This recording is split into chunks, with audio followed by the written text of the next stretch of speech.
Morning, everybody. How was your night? I hope you guys had a great night and I hope you slept well. Okay, so, and I guess today's going to be a lovely day. All right, this is Act of God's Captive, Interquel of the Captive's Diary, episode 55, season 2, written by Precious Chinwe Obialor-Ukazim.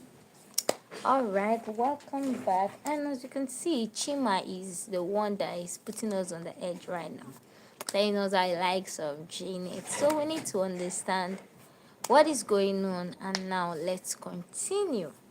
All right, happy listening. All right, so Mama, calm down. Chima told Shalom, who was staring at him laughing. Now play, oh. But I like her, Sha. He added, laughing, and Janet became shy. Hey. So, Janet, Chima have been wooing you and you didn't tell me. Shalom asked Janet. No, ma. There's nothing like that, ma. Janet replied very fast, laughing. Mama, you know I cannot do that without your knowledge now. I'm only using style to say it now.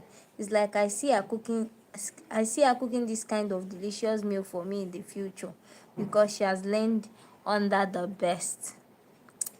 You know, I like the way she's very quiet and well organized because me, I am noisy and Chima was still talking when David, who saw Uchena's countenance, pinched him and whispered something into his ear. Then he turned and looked at Uchena, who had removed his face, and immediately became quiet, scratching his head. Oh, Papo have given them face signal. He could tell that Uchena was not happy with him for talking loosely, and that was how the conversation ended and everybody understood what happened. Shalom smiled when she saw how the whole place became quiet and everybody. She's aware that Chima had a serious weakness in not just talking too much but loosely too, and Uchenna have been trying to get him to have control over it. He had really improved over time, but sometimes he gets too excited and gets carried away, and that night was one of such. If he had not seen Uchenna's countenance, he would have continued talking. Okay. He knew he had already trespassed and definitely Uchenna is going to come hard on him. He sent a text to him after dinner to apologize, but Uchenna still punished him with 1 week silent treatment.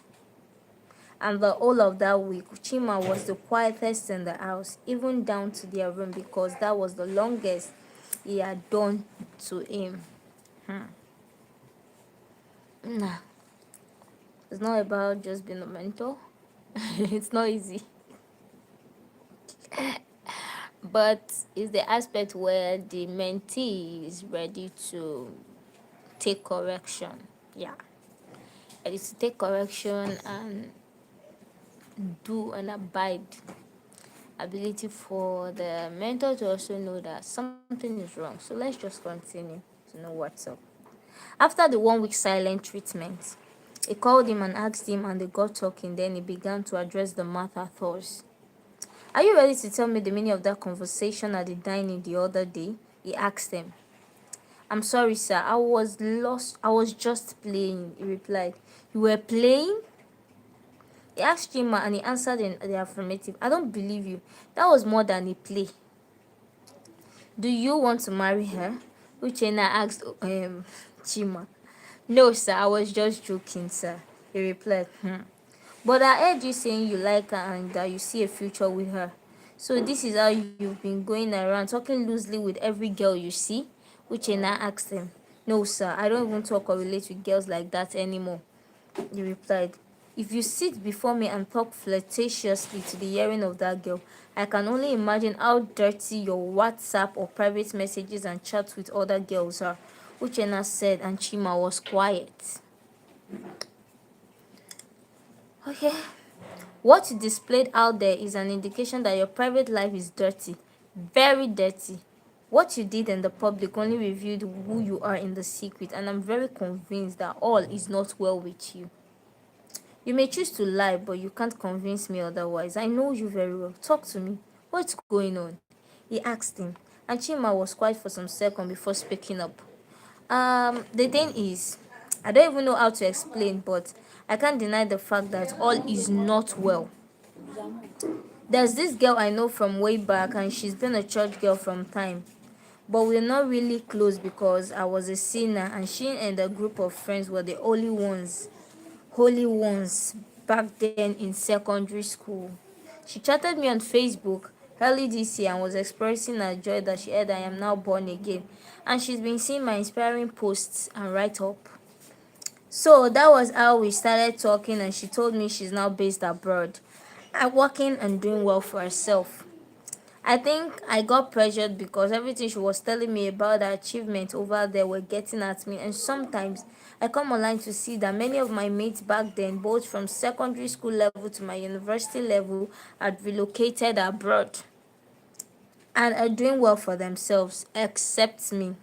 I felt like I needed to travel out of the country too, at least to go and make money and do something with my life, because it feels like I'm just wasting while others are working out their future.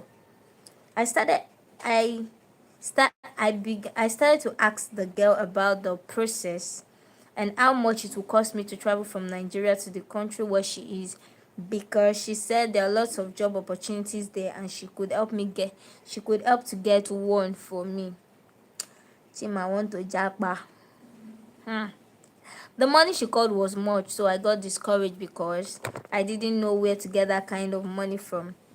I started considering going to Ghana or any other African country for a start, since it will be cheaper and easy for me to move from there than from Nigeria. But she was always calling and checking on me. I found out she's not in any relationship. She was feeling and was obviously liking me, so I capitalized on emotional need and started saying things that will interest her and make her fall for me more. But my intention was not to go into any relationship with her, because I honestly don't love her. Wow. But with the way she was desperate for us to spend time together on the phone, I knew it won't be long, and she would want me to come over at her own expense, because she was already pointing towards that from some of my conversations with her, where she asked, what if someone decided to work everything out for you to come over? I was desperate to travel out of the country like every other person, and so I was ready to do anything that would convince her that I am into her, and that was how we started sex chatting. Chima confessed. Hmm. You shocked, Unaba? Don't worry, don't be shocked. Don't be shocked.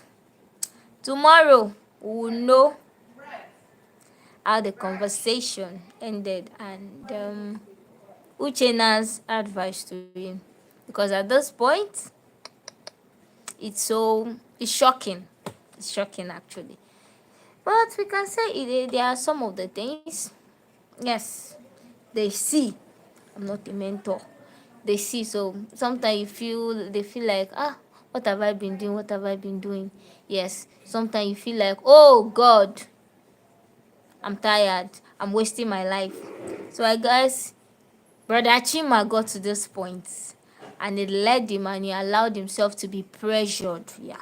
He actually, because you can actually decide and say you won't allow pressure. It's a choice. Yes. It's a choice. So it is you that decide what you want and what you don't want. So he allowed himself to be pressured until he got to this point. And it's just exactly what Chena said. Whatever you do in private will obviously be revealed in the public, because you can't be doing something dirty in the private and come to the public to be doing something clean or pure. It's not possible.